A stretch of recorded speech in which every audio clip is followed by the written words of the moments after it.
अच्छाई को बढ़ाने का प्रयास सबको करना चाहिए। भगवान ने अपने भक्तों के लिए, भगवान सुखदेव जी महाराज मां गंगा के किनारे परीक्षित को और सूत जी महाराज निमिषारण्य क्षेत्र पर सोनक 88 ऋषि मुनियों को उस धर्म का पाठ पढ़ा रहे हैं। नारद जी युधिष्ठिर जी महाराज आदि आदि संवाद, ये संवाद 4 घाटों पे चल रहा है। 4 घाटों, सुखदेव परीक्षित संवाद, सूत जी सोनक जी संवाद, नारद जी युधिष्ठिर संवाद और एक मिसरोली में आप और हम दो हमारे बीच में, ये 4 घाट पर संवाद चल रहा है। 4 जगह पर एक साथ।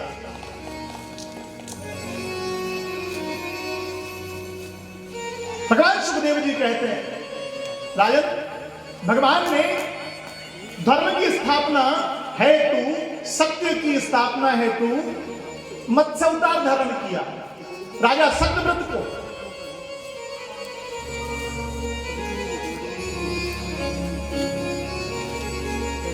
धर्म और शक्ति के बारे में बताया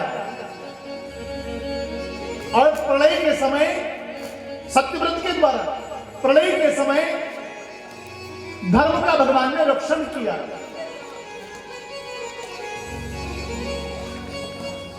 बोलो मत्स्य भगवान की जय। भगवान पशु तक बन करके आए, पशु तक बनना पड़ा भगवान को, क्यों? अपने भक्तों के लिए। और वो कैसे ही समझे, भगवान को न जाने क्या कैसे समझाने का प्रयास करते हैं। कच्छप, भगवान कच्छप भी बने, मंदराचल पर्वत को अपने पीठ पर धारण करके और समुद्र मंथन करवा करके भगवान ने अमृत पिलाया सभी को। भगवान हयग्रीव भगवान नारायण का एक हयग्रीव अवतार है, घोड़े का अवतार। कच्छप वेदों को बचाने के लिए भगवान ने हयग्रीव अवतार लिया, मत्स्य अवतार लिया राजा सत्यव्रत को। प्रलय के समय उन बीजों का रक्षण भगवान ने करवाया और सत्यव्रत को प्रलय दिखाया, प्रलय के दर्शन करवाए। भगवान सूर्यनारायण भगवान को हम प्रणाम करते हैं। अभी ये पौष मास चल रहा है। पौष मास यानी कि चंद्रमा पुष्प नक्षत्र में विचरण कर रहे हैं। खरमास, इसको खरमास भी बोला जाता है। हमने आपको बताया भी था खरमास क्यों बोला जाता है, क्योंकि घोड़े तो थक गए इसलिए पानी पीने के लिए रुके हैं। और सूर्यनारायण भगवान ने किसको जोड़ रखा है? अभी अपनी रथ में किसको जोड़ रखा है? गधों को जोड़ रखा है। अभी गधे खींच रहे हैं सूर्य का रथ, इसलिए इसको खरमास भी बोला जाता है। पौष पुष्प नक्षत्र में चंद्रमा के कारण ऐसा पुण्य दिवस, ये महीना, ये किसकी उपासना का महीना है? हरि बोल। पीछे बच्चों को इनको बिल्कुल चुप करवाए।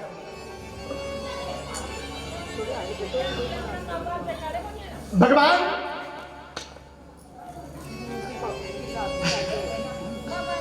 नहीं, आना का माँ बाप बनने नहीं आया, खाली बच्चा आया। बोलो वृंदावन बिहारी लाल की जय।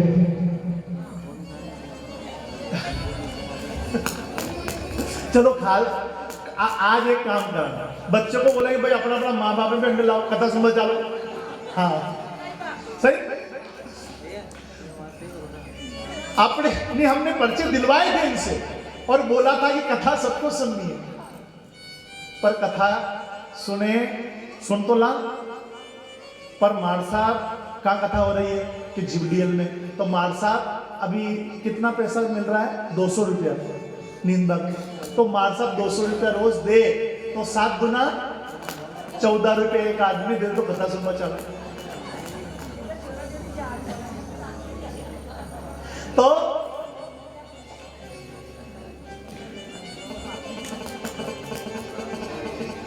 ये महीना किसकी उपासना का महीना है? ये महीना सूर्य की उपासना का महीना है। भगवान सूर्य नारायण की उपासना, नित्य जल चढ़ाओ, बहुत पुण्य फल मिलेगा। हमारे जो ग्रह, 9 ग्रह कितने हैं? हमारे ग्रह उल्टे सीधे होंगे और नाना प्रकार से हमारे जीवन में दुख आ रहे होंगे, तो वो भी ठीक हो जाएंगे।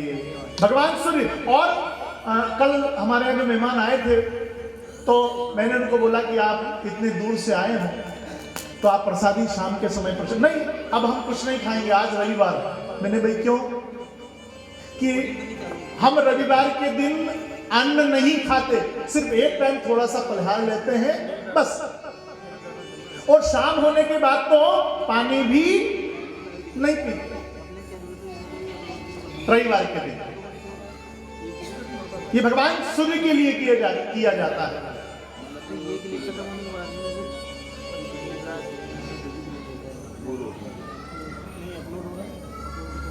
आप भी करते हो रविवार का व्रत? पौष मास में तो नित्य करना चाहिए। सूर्य को जल, अगर जो बच्चे पढ़ने में कमजोर, जो पढ़ते तो हमें भूल जाते हैं, पढ़ने में जिनका मन नहीं लगता हो,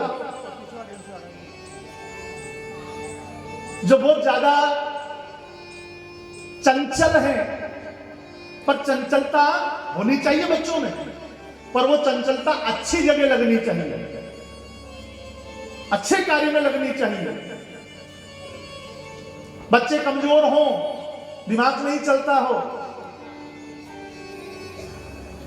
तो उससे नित्य उठा करके स्नान कराओ। भले ही आप 9 बजे तक, हाँ 10 बजे तक मान लो, 10 के बाद तो फिर 10 बजे से पहले, और जहां तक अगर ठंड का समय है और सुबह सुबह जल्दी जिधर इधर सूर्य निकले और उधर, जैसा भी आपको लगे, ये आपकी इच्छा है। भगवान तो जब भी आप करोगे मान्य, पर बच्चों को आदत तो डालो, धीरे धीरे सब हो जाएगा समय का सेट भी। तो उनको रोज नित्य सूर्य के जल चढ़वाओ। जब वो जल चढ़ाना प्रारंभ करेंगे ना भगवान सूर्य को, तांबे के लोटे में, अब देखो रविवार के दिन तो विधान था, बहुत पुण्य बढ़ता है उससे और पाप नष्ट होते हैं और हमारे ज्ञान की वृद्धि होती है। तांबे के लोटे में शुद्ध जल लेकर के, थोड़ा गंगा जल भी डालो अच्छा है, शुद्ध जल लेकर के और एक लाल फूल और थोड़ा कुमकुम कंकु उसमें डाल दो पानी के अंदर।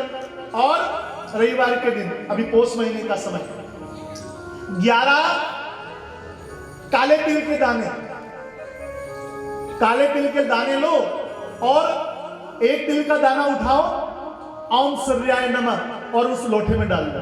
हाँ, लोटे के स्वास्तिक एक साथिया बना दो छोटा, या तिलक लगा दो जैसा भी, पर साथिया बना दो अच्छा।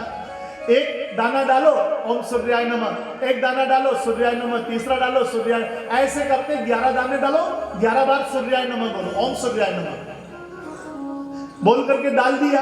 और फिर उस लोटे को लेकर के और छत के ऊपर चले जाओ, या जहां भी सूर्य भगवान हमारे घर से अंदर दिखाई देते हो, वहां खड़े होकर के और सूर्य को जल चढ़ाओ। यहां तक लोटा जाए, ऐसे हाथ करके, ऐसे दोनों हाथ ऐसे यूं करके और जल चढ़ाओ। ओम सूर्याय नमः, ओम घृणी सूर्याय नमः, ओम सूर्य देवाय नमः, ओम भास्कराय नमः, ओम भास्कराय नमः, ओम सूर्य देवाय नमः, ओम घृणी सूर्याय नमः, ओम घृणी सूर्याय नमः, ऐसे करते जल चढ़ाओ। हमारे पितृ, उनको भी शांति मिलेगी। पितृ दोष अगर जिसके घर में होगा तो वो भी कुल में होगा, वो भी शांत होगा। हमारे जो ग्रह कुंडली में अस्त व्यस्त होंगे वो भी ठीक होंगे, और भगवान सूर्यदेव की कृपा होगी तो हमें तेज प्राप्त होगा, हमारे पुण्यों की वृद्धि होगी। और जैसे भी आड़े समय में बच्चे को लोटा दो, थोड़ा कुमकुम डाल लो उसके अंदर और कुमकुम डाल के जल चढ़वाओ, और फिर जो जल चढ़ाने के बाद में जो वो कोर होती है ना, लोटे की कोर, उसके ऊपर थोड़ा कुमकुम बच जाता है। जल चढ़ाने के बाद जब चढ़ाएंगे तो वो थोड़ा लगे ऊपर रहेगा तो बच जाएगा, तो वो थोड़ा सा वो कुमकुम ऐसे लेकर के उस बच्चे को तिलक कर दो, बस इतना सा करना। फिर आप देखो कैसे बच्चा पढ़ने में एकदम आगे बढ़ता है, कैसे उसका मन लगता है, कैसे इसके ज्ञान की वृद्धि होती है। माँ सरस्वती, और भी ज्यादा कर सको तो उससे सरस्वती माता का बीज मंत्र बोलाओ, ओम ऐम नमः। या फिर वो नहीं बोल सके, छोटा बच्चा हो तो लोटे में एक कप में दूध ले लो, थोड़ा उसमें 1-2 केसर का 1-2 पान उसमें डाल दो, या फिर केसर नहीं तो अपने घर में हल्दी हो, थोड़ी सी हल्दी उसमें डालो और दूध को ऐसे सामने करो और माँ स्नान वगैरह करके उसमें बोले ओम ऐम नमः, ओम ऐम नमः, ओम ऐम नमः, ओम ऐम नमः, ओम ऐम नमः, ओम ऐम नमः, ऐसे करके 21 बार बोल दे और वो दूध उस बच्चे को पिला दो और फिर उसको स्कूल भेज दो। देखो बच्चे की बुद्धि कैसे बढ़ती है।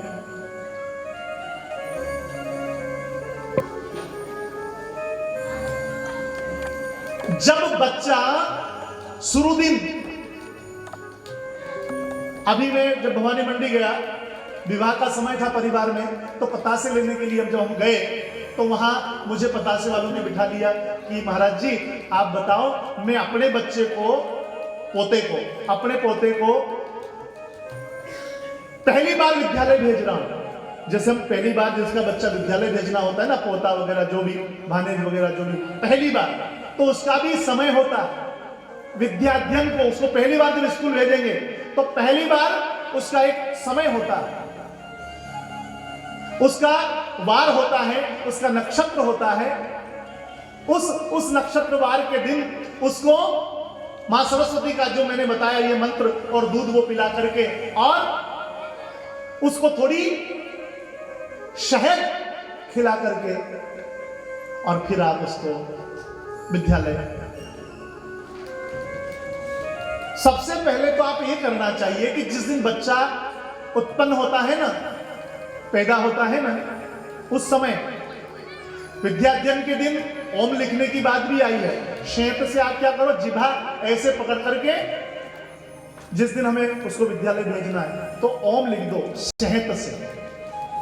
अच्छा, छोटा बच्चा जब पैदा होता है ना तो वो दाई माँ गुल्ला तैयार करती है ना, तो गुल्ला तैयार करो ना, तो गुल्ले में एक बात ध्यान रखो, क्या कि हमें ये जो तुलसी का जो पत्र होता है ना, उसको थोड़ा सा निचोड़ो तो उसका पानी एक थोड़ा सा बले, या फिर तुलसी को पानी के अंदर में थोड़ा मसल दो अच्छा, और वो पानी गुल्ले के साथ उसको तैयार कर दो। शेड से उस बच्चे के मुंह पर कुछ ओम लिखने का प्रयास करो, वो गुल्लक उसको देने का प्रयास करो, तो बच्चे की बुद्धि, हम कहते हैं ना यो गल्लो करने दियो, हाँ कहते ना गल्लो करने दियो। परमपिता परमात्मा भगवान सूर्य देवता, उनके श्राद्ध देव, और सात देव के यहां पुत्र प्राप्ति हेतु यज्ञ करना वशिष्ठ भगवान के द्वारा यज्ञ करवाया गया। माता ने बोल दिया कि आप तो कन्या की आहुति दे दो, तो कन्या की आहुति दी गई, कन्या प्रकट हुई, तो महाराज ने कहा श्राद्धदेव ने कि मुझे पुत्र चाहिए था मेरा राजकाज संभालने के लिए। तो भगवान वशिष्ठ ने उसी समय उस कन्या का नाम इला देवी रखा था। फिर वापस महती कृपा करी गुरु महाराज ने, और अपने तप बल से उस कन्या को पुत्र बना दिया। और जय बोलो भोलेनाथ की। गुलाब गुलाब तो वटी, पर आपने तो यही सही। बुआ जी राम राम, राधे राधे। परम पिता परमात्मा हाँ, भगवान भोलेनाथ को तो यही चढ़ता है ना। परमपिता परमात्मा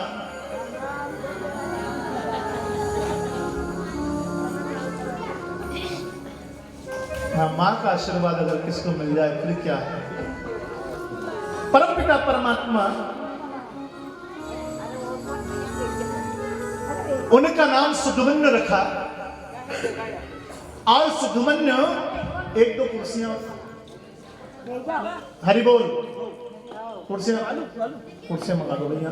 जो बैठ नहीं पाए, जो पाँव में तकलीफ, बैठ नहीं पाए, तो कुर्सियां लगी हुई है, वो बच्चे बैठे हैं, वो खाली कुर्सियां, उन बच्चों को नीचे बिठा के आप बैठ सकते हो। नहीं, व्यवस्था है, ऐसी बात नहीं है, ताकि हम ज्यादा समय प्रेम से बैठ करके कथा सुन सकें। बोलो वृंदावन बिहारी लाल की जय। भगवान सुधमन्य उसका नाम रखा गया। एक दिन वो अपने मित्रों के, जब बड़ा हुआ, अपने सेवकों को साथ लेकर के और आखेट करने के लिए जंगल में गए। तो अंबिका नामक जंगल के अंदर वो चले गए। उस अंबिका नामक जंगल को मां पार्वती का श्राप था, क्योंकि वो पार्वती और भगवान शिव की विहार स्थली थी। हरि बोल, विहार स्थली थी। परमपिता परमात्मा ओम हरि बोल। आज बहुत सारे लोग घर पे कथा सुन रहे हैं, तो वो यूं बोल रहे हैं कि आज आवाज नहीं आ रही है। अच्छा, बोलो वृंदावन बिहारी लाल की। परमपिता परमात्मा जैसे वो अंबिका नामक जंगल में गए, मां पार्वती को उसको श्राप था कि वो शिव और मां पार्वती की विहार स्थली थी। तो वहां जैसे उन्होंने प्रवेश किया, तो वो सुधमन्य वापस लड़के से लड़की हो गई, घोड़ा घोड़ी हो गए। जितने भी सेवक थे सब स्त्रियां बन गए और उस जंगल में घूमने लगे। अब बाघ कैसे जाए, शर्म के मारे। वहां चंद्रमा के पुत्र बुद्ध जी महाराज तपस्या करते थे। दोनों का परस्पर मिलन हुआ परमपिता परमात्मा की कृपा से, और उनके वहां पर जो पुत्र हुआ उसका नाम पुररवा हुआ। ऐसा कहा जाता है, इसी पुररवा से चंद्रवंश की प्राप्ति बताई जाती है। और वापस शाहदेव ने विचार किया कि वो जंगल में गए थे, अभी तक नहीं आए, खूब ढूंढवाया। आखिरकार उनको पता लगा कि वो तो ये अंबिका नामक जंगल में चले गए थे, इसलिए लड़का से लड़की हो गए थे। वापस उनको लेकर के आए और वशिष्ठ जी महाराज के सामने उनको खड़ा किया। उनकी कृपा से वापस वो पुरुष बन गए और उनका नाम सुधमन्य था। उनकी पत्नी से, सुधमन्य जी का विवाह हुआ और उनकी पत्नी से जो पुत्र हुए, उनसे सूर्यवंश की प्राप्ति होती है। वंश दो हैं, कुल दो हैं, एक तो सूर्य कुल और एक चंद्र कुल। हम सब लोग दो ही कुल से आते हैं, दो ही कुल में आते हैं, या तो कोई सूर्य कुल। अच्छा, बहुत सारे लोगों को क्या है, देखो, किसी के तो लगता है लाल और किसी के लगता है चंद्र, रमेश चंद्र है ना,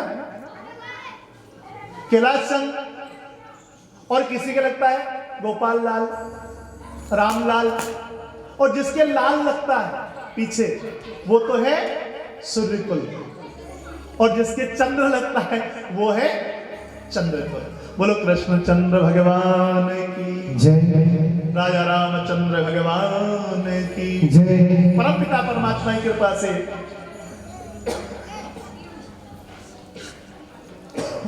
उन्हीं सात देव के 10 पुत्रों में राजा सरियाती, अंशुमांकु आदि ये सूर्यकुल के, तो सरियाती के पुत्र नहीं, एक कन्या थी। उस कन्या का नाम था सुकन्या। वो उनको बड़ा लाड़ प्यार करते थे, उनको हमेशा अपने साथ रखते थे। एक दिन वो जंगल में गए तो उस कन्या को भी जहां भी जाते साथ रखते, तो उस कन्या को अपने साथ लेकर के गए। जंगल में अपनी सखियों के साथ वो खेलने के लिए गई, तो वहां उसने एक बिमला देखा, बांबी। बिमला में 2 छेद, उस छेद में कुछ चमक रहा था। तो वो सुकन्या उसके पास गई और उस बाम्बी के उस छेद में देखने लगी, तो उसने पास एक तिनका पड़ा था, वो तिनका उठाया, वो लकड़ी उठा करके जैसे उसने उस छेद में ऐसे ऐसे किया, दोनों छेदों में, तो वो छेद में से खून निकलने लगा। वहां से दौड़ी सुकन्या, भागी अपनी सखियों को लेकर के, और वापस जंगल में अपने पिता ने जहां वो शिविर लगाया हुआ था वहां जाकर के, और पिता जंगल में शिकार कर रहे थे, तो वो सब देखते ही देखते एकदम सबको पीड़ा होने लगी, दुख होने लगा। जब उनको पेट में सबको पीड़ा होने लगी, लौटने लगे सारे लोग। राजा बोलते अभी तो सारे लोग ठीक थे, अभी इन्होंने सबने क्या खा लिया जिससे सबको तकलीफ हो गई, एक को हो, दो को हो, सबको। यहां वहां भागने लगे, सबसे पूछने लगे किसी से कोई गलती भूल हुई, हो सकता है किसी देव यक्ष किन्नर आदि की कोई अदृश्य रूप में कोई शक्तियां रहती और किसी का अपराध हो गया हो। तो सुकन्या डरती डरती कहने लगी पिताजी मुझसे एक अपराध हुआ है, आप चलो। लेकर गई तो वो जो बिमला था ना, उस बाम्बी के पास जाकर के खड़ा किया तो खून की धारा बह रही है। राजा ने उस बिमले को साफ किया, बाम्बी को साफ किया, मिट्टी को साफ किया, तो अंदर एक अस्थि मात्र एक महात्मा बड़ी दाढ़ी लिए हुए तपस्या कर रहे थे उस बिमले के अंदर। उन महात्मा की दोनों आंखें, वो जो छेद थे ना, वो दोनों आंखें थी, वो फूट गई, खून निकल रहा है। आखिरकार वो चिल्लाने लगे, कौन है ये, किसने मेरी आंखों को फोड़ा है, मेरी तपस्या को किसने भंग किया है, मैंने किसका क्या बिगाड़ा, मैंने किसका क्या बिगाड़ा, मैं तो अपना कर्म कर रहा था, मैं भगवान का ध्यान कर रहा था। हाथ जोड़ करके प्रार्थना करें, भगवान बहुत बड़ी भूल हो गई, बहुत बड़ा अपराध हो गया, क्षमा करो। सरियाती प्रार्थना करने लगे, राजन तुम्हारे क्षमा याचना करने से मेरा दुख दूर नहीं होगा, इस जंगल में मेरा कोई भी नहीं है, अब मैं कैसे तो बिना आंखों के कैसे इस जंगल में अपना कर्म करूंगा, कैसे रहूंगा। तो राजा सरियाती ने कुछ बिना सोचे समझे क्या बोला कि जिसने आपका अपराध किया है वही आपकी सेवा के लिए तत्पर रहेगी, और ये कार्य मेरी बेटी से हुआ। एक बेटी थी उनके, इतने बड़े राजा के पुत्र नहीं था, और एक बेटी को भी किसको सौंप दिया, उन महात्मा को सौंप दिया। उन महात्मा का नाम था चबन्य ऋषि। चबन्य ऋषि, उन चबन्य ऋषि को सौंप दिया, विवाह करवा दिया उनकी सेवा में। पर उस कन्या ने भी अपने मुंह से कुछ नहीं कहा, जो पिता ने जैसा वर, बिना विवाह के तो रह नहीं सकती किसी के साथ, विवाह कर दिया पिता ने अपने हाथों से। आज अगर बेटी क्या बोलती है, आज बेटी क्या बोलती है, हाँ पहले मैं देखूंगी लड़का कैसा है। जमाना मॉडर्न है, पहले के लोगों ने कुछ नहीं देखा, जैसा था, क्योंकि अब परिस्थिति बदल गई है। पहले क्या था, खान पान रहन सहन सारा शुद्ध था, और साथ रहने वाले जो थे ना, सबसे बड़ी चीज, साथ रहने वाले जो थे ना वो बड़े शुद्ध थे। और आज तो बनाना कोई नहीं चाहता, बिगाड़ने का तो हर आदमी प्रयास करता है। हाँ ध्यान डालिए, खेबा देना खेत, हाँ घर में लड़ाई नहीं होती, घर में बिगाड़ा नहीं होता, किसी का घर बिगड़ता नहीं है, पर जो साथ वाले हैं ना वो क्या करते हैं, बिगाड़ने का प्रयास करते हैं। और पहले क्या करते थे, नहीं पहले जमाने का प्रयास करते थे, चाहे वो समाज का हो, चाहे परिवार का हो, चाहे वो पड़ोसी हो, वो जमाने का प्रयास करता था। हाँ, और अब तो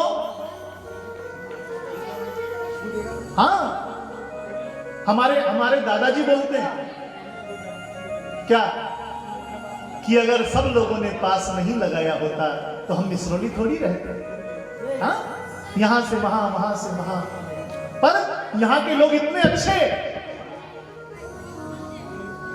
रहने के लिए जगह दी और खाने के लिए चून दिया। उस समय एक दूसरे का इतना साथ देते थे लोग। अगर किसी के शादी विवाह आदि आदि गांव में, अगर पहले हमारे अपने गांव में ऐसा होता था, अगर कोई काम बिगड़ रहा है तो घर वाले को तो, कर्यावर वाले को तो पता ही नहीं लगता था, पहले ही लोग सुधार देते थे उसको और वहां बैठते थे पूरी पूरी रात। आज समय बदल गया, स्थिति बदल गई है, खान पान रहन सहन धीरे धीरे बदल रहा है, इसमें प्रेम कम हो रहा है, ईर्ष्या बढ़ रही है, जलन बढ़ रही है। ये कैसे आगे बढ़ रहा है? इसने ऐसा कैसे कर दिया? हाँ, यही जलन, यही द्वेष, इतनी जलन है इंसान के अंदर। एक बात पूछूं मैं आपसे, सब क्या बोलते हैं कि देखो उनको मुंडो कारो कट, हाँ ऐसे बोलते हैं, मुंडो कारो कारो कर रही हो या कारो कारो कर रही हो। क्यों? काला मुंह कब करता है आदमी? अगर काला कब होता है? कहीं जलता है ना तो ही तो काला होता है। दीपक जलता है तो वो जलने के बाद चारों तरफ काला हो जाता है ना। तो जो आदमी अंदर किसी के लिए जलता है ना तो उसके चेहरे पर झलक जाता है कि किसी के ऊपर जल रहा है। हाँ, इसको जलन है किसी के ऊपर, उसका चेहरा बोल देता है, वो बोले नहीं बोले मुंह से। अगर किसी के प्रति जलन है तो उसके चेहरे पर दिख जाता है, उसका चेहरा उस दिन चाहे कितना गोरा हो पर वो चेहरा बोल देता है, वो काला काला सा दिखाई देने लगता है।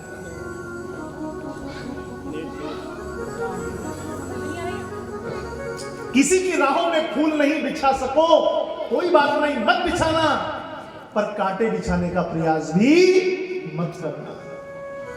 यही धर्म है। पहले जितना सुख था, पहले ज्यादा कुछ नहीं था, छोटे छोटे मकान, एक मोटी कोर में 50-10 परिवार रहते थे। हाँ? एक मोटी कोर, उसके कमरे को देखो आप, कितने कमरे, छोटे छोटे कमरे, पर 10 परिवार एक साथ रहा करते थे और एक चूल्हे पर खाना बना करता था। आज बड़े बड़े मकान, बड़े बड़े कमरे, एक कमरे, इतने कमरे कि उसमें सोने वाला ही नहीं है। हाँ, पर घर में 10 आदमी तो घर में 10 चूल्हे। हाँ, है क्या नहीं? क्यों? क्योंकि हमारा रहन सहन, खान पान बदल गया है, हमारा आचरण बदल गया है। पहले मोह था भगवान के अंदर में, लोगों के अंदर प्रेम था, वो प्रेम धीरे धीरे नष्ट होता जा रहा है। क्यों? तो उन्होंने अपनी कन्या सुकन्या को उनको सौंप दिया। कन्या ने कुछ बोला नहीं, जैसा है उसको। सहेलियों ने भी कहा चिंता मत कर, भगवान कृपा जरूर करेगा। सहेलियां चाहती तो कह देती कि ये क्या हो रहा है, ऐसे लाड़ों से पली और एक महात्मा के साथ विवाह, और वो भी अंधा। पर नहीं, उन्होंने कहा चिंता मत कर, परमात्मा कृपा करेगा। और कृपा हुई अश्विनी कुमारों के द्वारा, जो भगवान के वेद हैं उनके द्वारा ऐसा कुंड तैयार किया गया और उसमें सारी जड़ी बूटियों को डाल करके, और उसने जैसे ही चवन्ने ऋषि ने स्नान किया तो वो 16 वर्ष के कमर हो गए। बोलो चवन्ने भगवान, उनकी आंखें ठीक हो गई, सुकन्या धन्य धन्य हो गई। पर वो अपने कर्म पर अडीट थी, नित्य सेवा करना, पति को स्नान कराना, गर्म पानी करना, हवन के लिए लकड़ियां रख देना, फूल तोड़ के रखना, पूजा की थाली सजाना, उनको तैयार, सारा काम वो करा करती, आगे आगे उनको ले जाकर के थोड़ा घुमाती, विहार कराती, उनको भोजन करवाती अपने हाथों में, इतनी सेवा करती। जैसा नाम वैसा ही उसका काम, सुकन्या, उसका जैसा नाम था उतनी ही सुंदर उसके गुण थे। शरीर सुंदर हो नहीं हो चलेगा, उसका हृदय सुंदर होना चाहिए।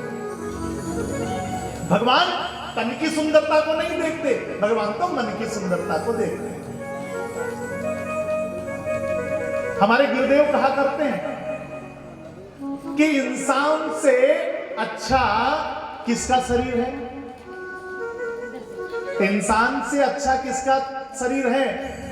जानवर का शरीर। बताओ, हम इस शरीर को रोज स्नान कराते हैं, रोज नहाते हो कि नहीं नहाते हो?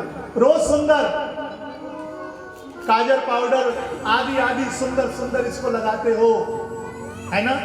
इसको रोज परफ्यूम, बॉडी स्प्रे आदि आदि लगाते हो कि नहीं लगाते हो? आदि आदि। पुराने लोग नहीं लगाते, नए सब लगाते हैं। हाँ, आप पुराने वालों की बात नहीं हो रही, नए नए सब लगाते हैं। और आप देखते भी हो कि माँ की लाड़ी के बातों आपको बेग भरी हो। हाँ? तो सारे लोग लगाते हैं, पर फिर भी अगर 2 दिन स्नान मत करो, 2 दिन क्या 1 दिन स्नान मत करो, चेहरा भी मत धो, मुंह भी मत धो, तो क्या होगा? यहाँ इतनी मोटी मोटी गीजड़ा, आंखें नहीं खुले, और शरीर से पास अगर किसी के निकलोगे तो बास आएगी कि नहीं आएगी? आएगी क्या कि नहीं आएगी? आएगी। 1 दिन मत नहाओ। तो जानवर को देखो, रोज नहलाओगे जानवर है? रोज मुंह कोई धुलाए नहीं, जानवर को कोई रोज नहीं नहलाता। फिर भी भैंस रोज नहाए कहीं नहीं नहाए, फिर भी। और खाए कहीं चारों, खाए कहीं चारों, और जाए कहीं फोटो गोबर, और दे कहीं दूध। और आदमी खाए कहीं गुलाब जामुन, रबड़ी। अगर गुलाब जामुन कहीं हो तो कतरा 10, 15 और 20। हाँ, और ज्यादा जरूरत पड़े तो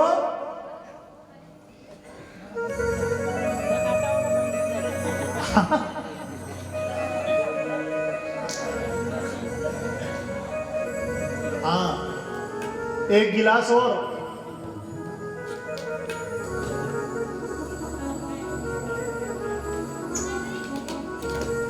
गुलाब जामुन खाए, हरि बोल हरि बोल हरि बोल। अब बताओ, जानवर जीते जी लोगों के काम आता है कि नहीं आता है? दूध देता है, गोबर देता है, उससे अपना कितना काम होता है। खेत में वो डलता है, अनाज अच्छा पैदा होता है, और मरने के बाद भी उसकी हड्डियां, उसका चमड़ा, जूते, चप्पल, फर्श आदि आदि, बेल्ट वगैरह आदि आदि बनने में, और फिर हड्डियां उसकी दवाइयां बनाने में काम। और ज्यादा देखो, माथो अब तो कोई नहीं लगाए, पर पहले खेत में एक डंडो गाड़ी और मरबा के बाद भी अपना खेत की रखवाली माथो लगाए कि नहीं लगाए? हाँ, उससे नजर भी नहीं लगे खेत में।